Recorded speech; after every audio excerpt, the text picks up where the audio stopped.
The morning sky was heavy with gray clouds, as if the world itself shared my anxiety.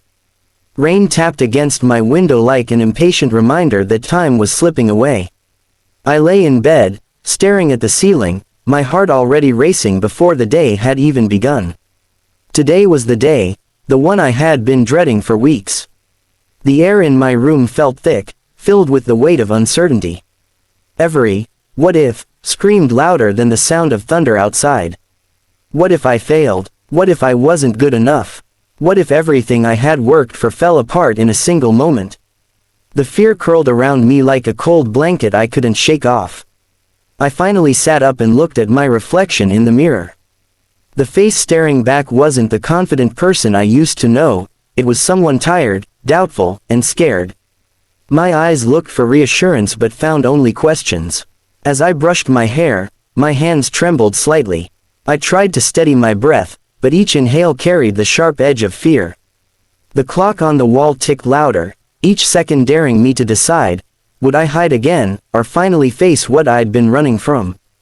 Outside, lightning flashed, sudden and fierce, followed by a roll of thunder that shook the silence.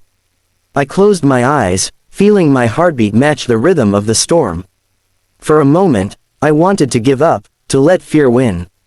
But deep down, beneath all the noise, a quiet voice whispered, "Not today."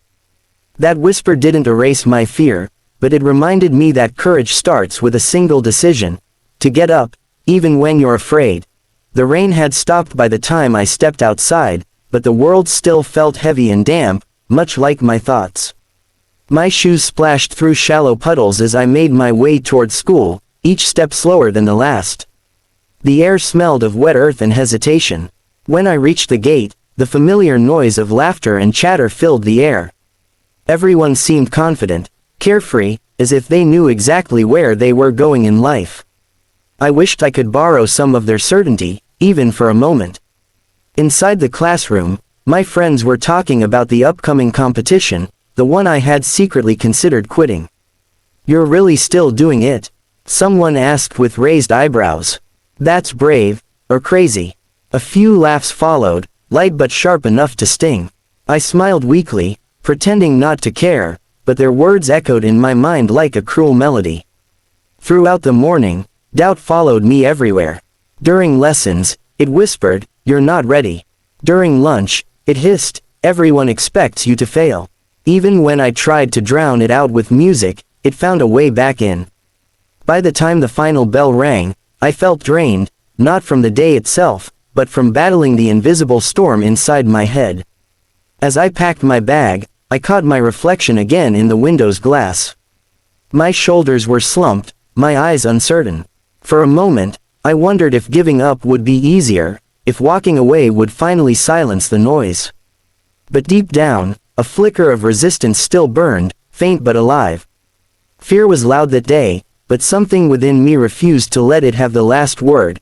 After a long, exhausting day, I walked home slower than usual, my thoughts still tangled in doubt. The sky had cleared, leaving behind streaks of orange and pink that stretched across the evening horizon. The beauty of it caught me off guard. How could the world still look so calm when my mind felt like a battlefield? I stopped by the old park near my house, a quiet place where I often went to think. The swings swayed gently in the evening breeze, and the air smelled of rain and earth. I sat on my favorite bench under a tall tree, its branches still dripping with water. For the first time that day, I allowed myself to breathe, really breathe. As I sat there, lost in thought, I heard footsteps behind me. It was my friend, Aeon, holding 2 cups of tea. He handed me one without saying a word and sat beside me. For a while, we just watched the sunset in silence. Then he said softly, "You know, being scared doesn't mean you're weak. It just means what you're doing actually matters." His words struck something deep within me. I had been so busy running from my fear that I forgot why I cared in the first place, because this challenge was important to me. I looked up at the sky again. The last bit of sunlight broke through the clouds, painting the park in a warm golden glow. In that light, something shifted inside me. The fear was still there, but it didn't feel as heavy. Hope, fragile, quiet, but real, began to take its place. For the first time in days, I smiled. Maybe I didn't need to be fearless. Maybe I just needed to believe that I could try. The next morning arrived quietly, with soft sunlight slipping through my window. For once, I didn't feel the weight of dread pressing against my chest. The fear was still there, whispering, waiting, but now it had company, hope. And that made all the difference. I got ready slowly, each small action feeling like a promise to myself. As I buttoned my shirt and tied my shoes, I kept hearing Aeon's words, being scared means it matters. Maybe this was my moment to prove that to myself. At the school hall, the stage lights gleamed like a challenge. The audience buzzed with energy, their murmurs echoing through the room. I could feel my hands start to tremble again. My heart pounded so loudly it felt like everyone could hear it. For a second, I thought about turning back. My mind replayed every failure, every mistake, every reason I wasn't enough. But then I remembered the sunset from the day before, the way light broke through even the darkest clouds. I took a deep breath and stepped forward. The sound of my footsteps on the wooden stage felt like thunder in my ears. The microphone stood before me, waiting. I looked out at the faces, teachers, students, friends, and for a heartbeat, fear tried to pull me under again. Then I whispered to myself, not today. I began to speak, my voice shaky at first, but growing stronger with every word. Each sentence was a battle won, each breath a declaration that I was no longer ruled by fear. When I finished, the hall was silent for a moment, then applause filled the air. My knees felt weak, but my heart soared. That was the moment I realized. Choosing hope isn't about being fearless, it's about moving forward despite the fear. The morning after the competition felt different, lighter, calmer, almost sacred. Sunlight streamed through my window, painting soft golden lines across my desk. For the first time in weeks, I didn't wake up with a knot of anxiety in my chest. Instead, there was a quiet sense of peace, the kind that comes only after facing something you thought you couldn't survive. At school, people smiled and congratulated me. Some said my speech inspired them, others simply patted my shoulder with quiet admiration. But their words, though kind, weren't what stayed with me.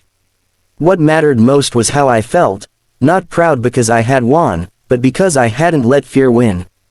Later, I sat again under the same tree in the park where everything had begun to change.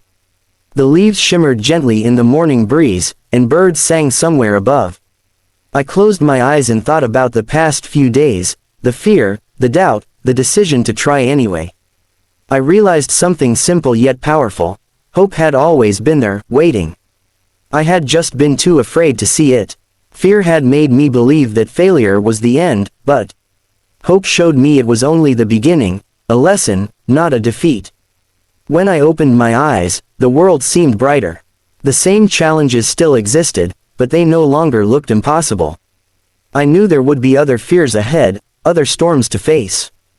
But now, I also knew I had the strength to walk through them. I stood up, feeling the warmth of the sun on my face, and whispered to myself, that was the day I chose hope over fear, and I've never looked back since.